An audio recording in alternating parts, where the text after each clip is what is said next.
पृथ्वी को कौन घुमाएगा? किससे घूम रही पृथ्वी? लॉजिक दो कुछ। कहां से घूम रही पृथ्वी? किसके कारण से घूम रही? कौन घुमाने वाला है? कुछ बताओ तो। हवा घुमा रही है? कौन घुमा रहा है? हवा का घूमना है तो फिर हवा तो हमेशा अपनी डायरेक्शन बदलती रहती है। कभी पूरब से हवा चलती, कभी उत्तर से हवा चलती, तो कभी पृथ्वी इधर घूमेगी, कभी उधर घूमनी चाहिए। क्या घूमता है? कौन घुमाता है? अगर कोई पृथ्वी को, और जिसकी भी स्पीड बताई जाती है लाखों किलोमीटर में, वो इसकी जो है स्पीड से घूम रही है, इतनी स्पीड से अगर कोई चीज घूमेगी तो उसके आश्रित रहने वाला जो जल होगा, समुद्र होगा, उनका पानी कहां जाएगा?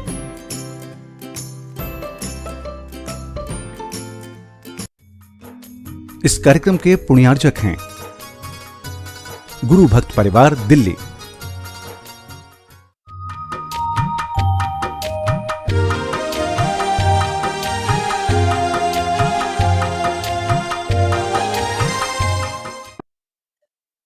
ओम अरहम नमः। अरहम ध्यान की इस श्रृंखला के छठे दिन में आप सभी का स्वागत है। संत शिरोमणि आचार्य गुरुवर श्री विद्यासागर जी महाराज की जय। अरहम श्री मुनि 108 प्रणम सागर जी महाराज की जय। हमने कल अरहम बीजाक्षर के ध्यान के माध्यम से हीलिंग का प्रोसेस सीखा और अपने चैतन्य महाप्राण को अनुभव करने का अभ्यास भी किया। हमारा असीम पुण्य कर्मोदय है कि हमने 10 प्राणों सहित मनुष्य गति में जन्म लिया है। तो आइए इन 10 प्राणों में भी प्राण फूंकने की कला को अरहम श्री के मुखारविंद से सीखते हैं। अगर हम इन 10 प्राणों पर ध्यान रखें और इन प्राणों को भी प्राण देने के लिए अगर हम थोड़ी सी मेहनत करें, थोड़ी सी अपने लिए एक्सरसाइज करें, तो आपके जब प्राणों का लेवल, एनर्जी लेवल जब आपका हर प्राण का बराबर बना रहेगा, आपको कोई भी तरीके की परेशानियां नहीं आएंगी। आचार्यों ने हमें 10 प्रकार के प्राण बताए हैं। हमारे पास में 5 ज्ञान इंद्रियां हैं। क्या हैं? ज्ञान इंद्री बोलते हैं। 5 ये इंद्री प्राण हैं। स्पर्शन इंद्री, रसना इंद्री, घ्राण इंद्री, चक्षु इंद्री और कर्ण इंद्री। ये 5 इंद्री प्राण हैं। 3 हमारे पास में बल प्राण हैं, मनोबल, वचन बल और काय बल, जिससे हम हमेशा एक्टिव रहते हैं। और एक हमारे पास में आयु प्राण है, जिससे हम जी रहे हैं, भीतरी, जो हमारी चेतना में आयु कर्म के फल से हमको आयु प्राण मिला है। और अंतिम हमारे पास में श्वासोच्छ्वास प्राण है, जिससे हम श्वासोच्छ्वास लेते रहते हैं तो हमारी आयु बराबर चलती रहती है। अगर श्वासोच्छ्वास ज्यादा किसी की तीव्र चलती है तो आयु प्राण पर भी आघात पहुंचता है। आप देखोगे हाँफने वाले जो लोग हैं, जल्दी हाँफ जाते हैं, उनकी समझ लेना आयु कम रह जाती है। समझ आ रहा है? जितना आपकी श्वास नॉर्मल होगी, आपका आयु प्राण भी उतना ही अच्छा रहेगा और आप पूरी आयु जियोगे। तो इन 10 प्राणों को भी हमें प्राण देना है। आचार्य कहते हैं इन प्राणों को समझो, प्राण जिनसे जीवन चल रहा है, और इन प्राणों को भी यदि हम प्राण देने लग जाएंगे, इन प्राणों में भी यदि हम प्राण भरने लग जाएंगे, तो हमारे ये प्राण जीवन भर अच्छे ढंग से चलते रहेंगे। प्राणों के अंदर ये प्राण भरने की प्रक्रिया आपको बताना है। पहले हमें ध्यान रखना है कि इन 10 प्राणों में हमें प्राण भरना है। समझ आ रहा है? मतलब प्राणों में प्राण भरने से ही हमारी पूरी बॉडी रिलैक्स होगी और हमें इन प्राणों के माध्यम से ही अपना एक जीवन में भीतर से बाहर तक का पूरा स्तर हमारे अंदर समझ में आएगा कि हमने कितना अपने जीवन का स्तर बढ़ा लिया है। तो आचार्य कहते हैं इन 10 प्राणों के माध्यम से जो हमारा जीवन चल रहा है उस पर भी ध्यान देना है, और अंत में हमारा जो चैतन्य प्राण है उस पर भी हम आपको ध्यान दिलाएंगे, जिस चेतना के होने के कारण से ही, जिस चेतना के कारण से ही हमारे ये 10 प्राण चल रहे हैं, और इसी 10 प्राणों का जो मूल आधार है वो हमारा चैतन्य आत्मा है। हम 10 प्राणों को अपने अंदर कैसे और प्राण से भरें, इसके लिए आपको बता रहा हूं। सबसे पहले हमारा है स्पर्शन इंद्रिय प्राण। याद कर लें, जो हमारे पूरे शरीर में हमें ये सेंसेशन होता है कि मैं किसी भी चीज को टच करता हूं तो मुझे उसकी नॉलेज होती है, इसका नाम है स्पर्शन इंद्रिय प्राण। तो यह स्पर्शन इंद्रिय प्राण भी अगर अपने अंदर बना रहता है तो हमारा शरीर ठीक चलता है।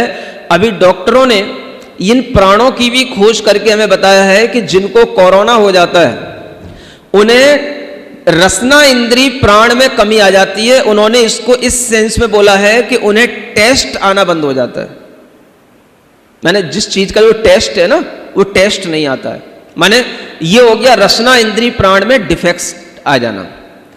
फिर रसना इंद्रिय प्राण में डिफेक्ट आता है तो उसके लिए थोड़ा सा स्पर्शन इंद्रिय प्राण में भी डिफेक्ट आता है। वो चीजों को जो जैसी हैं, माने गर्म को गर्म महसूस नहीं करना, ठंडे को ठंडा महसूस नहीं करना, ये हमारे स्पर्शन इंद्रिय प्राण का डिफेक्ट है। तो इसको दूर करने के लिए हम सबसे पहले अपने स्पर्शन इंद्रिय प्राण को मजबूत बनाते हैं। आप अपने स्थान पर अच्छे ढंग से बैठें और बैठ करके आंख बंद करें, कमर सीधी रखें, श्वास को गहरा लंबा अपने फेफड़ों में भरें। श्वास को गहरा लंबा अपने फेफड़ों में भरें। महसूस करें पूरे शरीर में वह हमारी ली हुई स्वस्थ ऊर्जा, स्वस्थ श्वास पूरे शरीर में फैल रही है। मेरी स्पर्शन इंद्रिय प्राण सशक्त हो रहा है। फिर से करें, बार बार करें। पूरे शरीर को ध्यान में रखते हुए जो हम श्वास ले रहे हैं वो पूरे शरीर में जाकर के घुल जाती है, फैल जाती है। ब्लड के थ्रू हमारे पूरे शरीर में वह श्वास फैल रही है। स्पर्शन इंद्रिय प्राण मेरा सशक्त है। जब हम श्वास भरें तो ये सोचें मैं अपने स्पर्शन इंद्रिय के लिए पूरी श्वास अपने लंग्स में भर रहा हूं। पूरी श्वास भरें और फिर श्वास को धीमे धीमे छोड़ दें।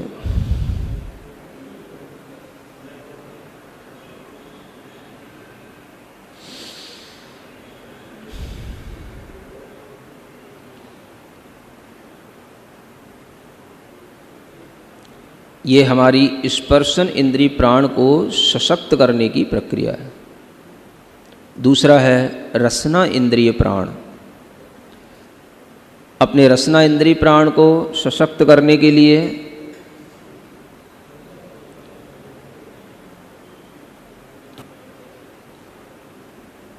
अपने जीभ को थोड़ा सा ओठों के बीच में रखें और श्वास लें।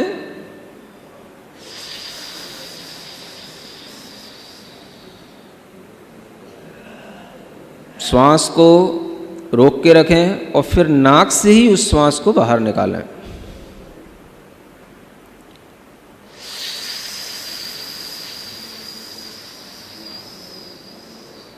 महसूस करें मेरा रसना इंद्रिय प्राण सशक्त है। नाक से श्वास को बाहर निकालें।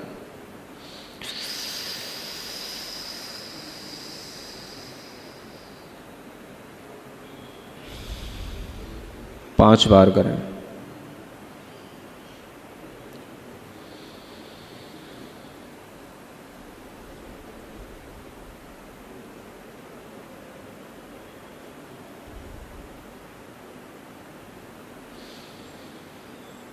तीसरा, घ्राण इंद्रिय प्राण को सशक्त बनाने के लिए श्वास को अपनी नाक के छिद्रों में ऊपर की ओर ले जाएं। मन प्रसन्न रखें, चेहरे को प्रसन्न रखें। श्वास को थोड़ी देर रोक के रखें, नाक के छिद्रों से ही श्वास छोड़ें, महसूस करते हुए मेरी घ्राण इंद्रिय सशक्त है।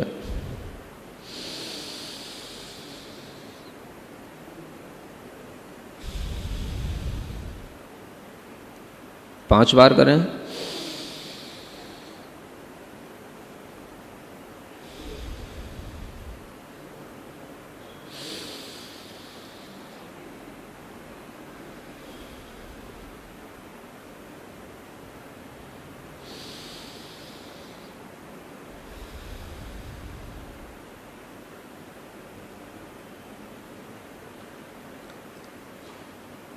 अपनी नेत्र इंद्रिय प्राण को सशक्त बनाए रखने के लिए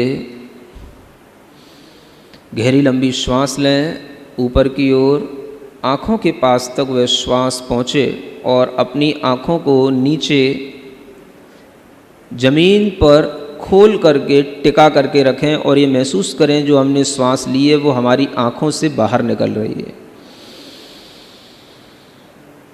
महसूस करें मेरा नेत्र इंद्रिय प्राण सशक्त है।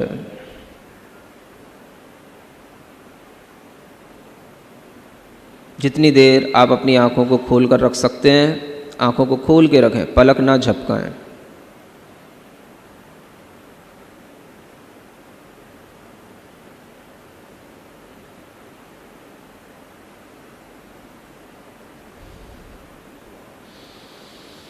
श्वास लेकर महसूस करें कि मैं श्वास को आँखों से हवा बाहर निकाल रहा हूँ।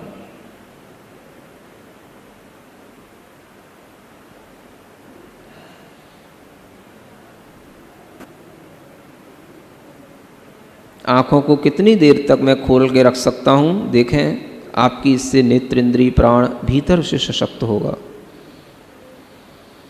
इसी प्राण को सशक्त करने के लिए अपने दोनों हाथों को अपनी आँखों के ऊपर रखें। ओम अरहम नमः का स्मरण करें और महसूस करें मेरा नेत्र इंद्रिय प्राण सशक्त है। आँखों को इस मुद्रा से बहुत आराम मिलता है। जब भी आप किसी भी काम से, पढ़ाई से, लैपटॉप पे काम करते हुए थक जाते हैं तो आप उस मुद्रा के माध्यम से अपनी आँखों को रिलैक्स दें। ये सिर्फ रखे रहें हथेली आँख के ऊपर और ओम अरहम नमः का मन ही मन स्मरण करते रहें।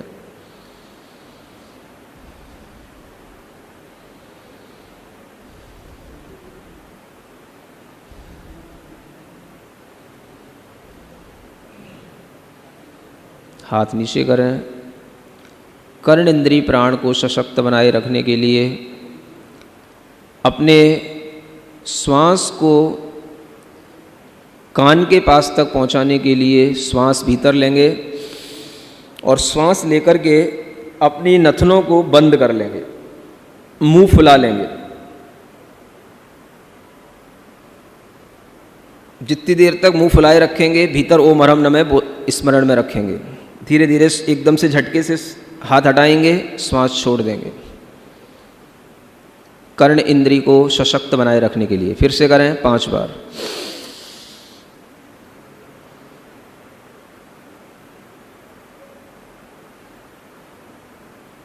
मनी मन ओम अरहम नमः बोलते रहें। हाथ हटा करके श्वास को छोड़ दें। फिर से लें।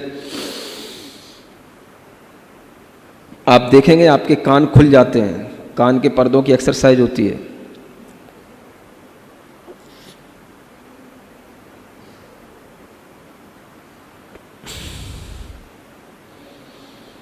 फिर से करें 5 बार। अपने कर्ण इंद्रिय को सशक्त बनाए रखने के लिए महसूस करें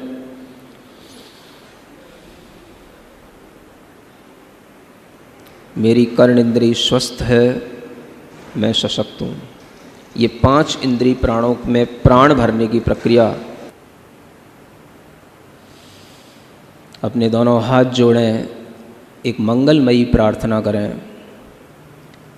मेरे मन में, तेरे मन में, सबके मन में हो। मेरे मन में, तेरे मन में, सबके मन में हो। वैर न होवे, पाप न होवे, वैर न होवे, पाप न होवे, भाव क्षमा का हो, भाव क्षमा का हो। मेरे मन में, तेरे मन में, सबके मन में हो। मेरा मंगल, तेरा मंगल, सबका मंगल हो। मेरा मंगल तेरा मंगल सबका मंगल हो, सबका मंगल हो। अपनी दोनों हथेलियां घिसेंगे, आंखों पर रखेंगे और धीमे धीमे अपनी आंखों को खोलेंगे। ओम अरहम परम शांति। पूरे शरीर में अपने हाथों को टच करेंगे। ओम अरहम परम शांति, ओम अरहम परम शांति। आज हमने पहले 5 प्राण इंद्रिय प्राणों में प्राण डालने का तरीका सीखा। कल हम बाकी के 5 प्राणों को कैसे सशक्त करें उस प्रक्रिया को जानेंगे। आज से हम अपने शरीर को स्वयं स्वस्थ रखने के लिए औषधि का प्रयोग कम करेंगे और स्वयं निरंतर अपने प्राणों को प्राण देंगे, जिससे निरोगी काया का सुख हमें प्राप्त हो सके। ऐसे ही स्वस्थ शरीर हमारे धर्म ध्यान में सहायक बनता है, जिससे हम अपना मनुष्य जन्म सफल बना पाएंगे। कल के ध्यान में हम बाकी के 5 प्राणों को बल देने की प्रक्रिया सीखेंगे। तब तक के लिए सभी को ओम अरहम नमः।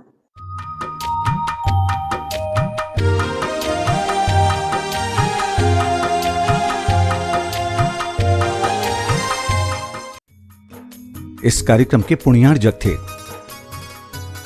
गुरु भक्त परिवार, दिल्ली।